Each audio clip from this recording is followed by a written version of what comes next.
تو کئیوں نے بڑے قریب سے دیکھا جس ظلم سے بابریت سے شیلنگ کی گئی اپنے لوگوں پہ.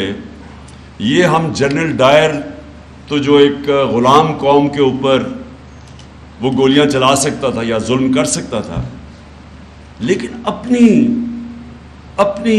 لا انفورسمنٹ ایجنسیز اپنے لوگوں پہ ایسے ظلم نہیں کرتی. یہ صرف کرمنلز کرتے ہیں، اور یہ جو آپ نے دیکھا یہ کرمنلز کا کام تھا. مجرم یہ سارے وہ لوگ ہیں جن سب کو بہت پہلے جیلوں میں جانا چاہیے تھا.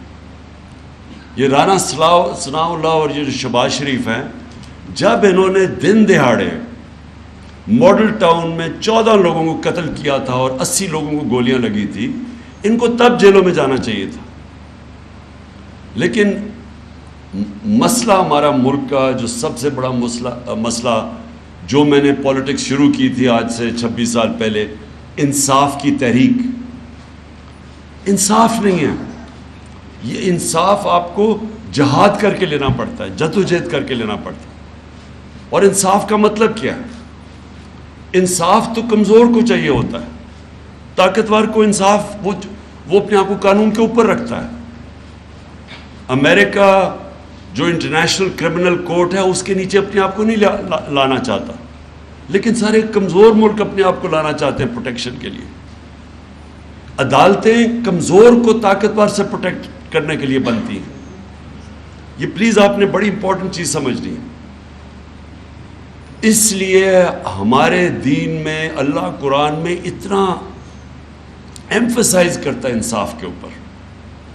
ابن خلدون جو کہ ماڈرن ہسٹری کے باپ سمجھے جاتے ہیں، ایک بہت بڑا ایک ذہن تھا ماڈرن ہسٹری کا. ابن خلدون اپنی زندگی کا تھیسس لکھتا ہے.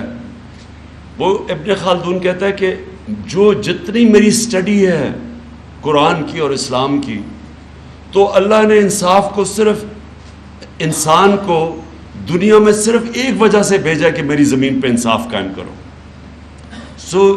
یہ جو جب آپ ان چوروں اور لٹیروں اور قاتلوں کے خلاف جب آپ ان کے خلاف کھڑے ہوتے ہیں تو یاد رکھیں یہ پولیٹکس سے اوپر چلی جاتی ہے بات، یا پھر اللہ کی رائے حق پہ چل رہے ہیں آپ. وہ راستے پہ جو آپ نماز میں مانگتے ہیں آپ اس راستے پہ چل رہے ہیں.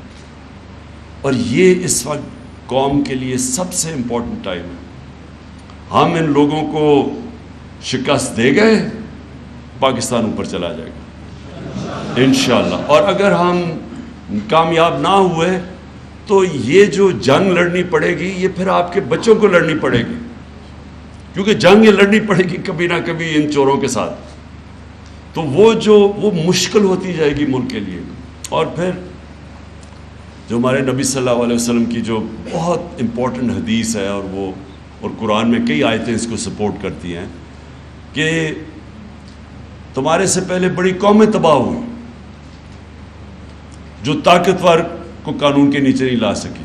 طاقتور چور کو نہیں پکڑتی تھی، چھوٹے چور کو پکڑتی تھی. جو رول آف لا نہیں قائم کرتی تھی. یہ ہے جنگ پاکستان کی، انصاف کی جنگ. اب یہ کیا کوشش کر رہے ہیں؟ لوگوں کو ڈرا رہے ہیں، دھمکا رہے ہیں. وہ پھر ثناء اللہ کا پھر کوئی اسٹیٹمنٹ آئی ہے کہ میں تمہیں یہ کر دوں گا، میں وہ کر دوں گا. ڈرا رہے ہیں لوگوں کو، خوف. جو یہ کیا کرتے ہیں؟ یہ جو ظالم لوگ ہوتے ہیں، ایک چیز یاد رکھنا، سب سے بزدل ظالم آدمی ہوتا ہے. ہمیشہ ظالم بزدل ہوتا ہے.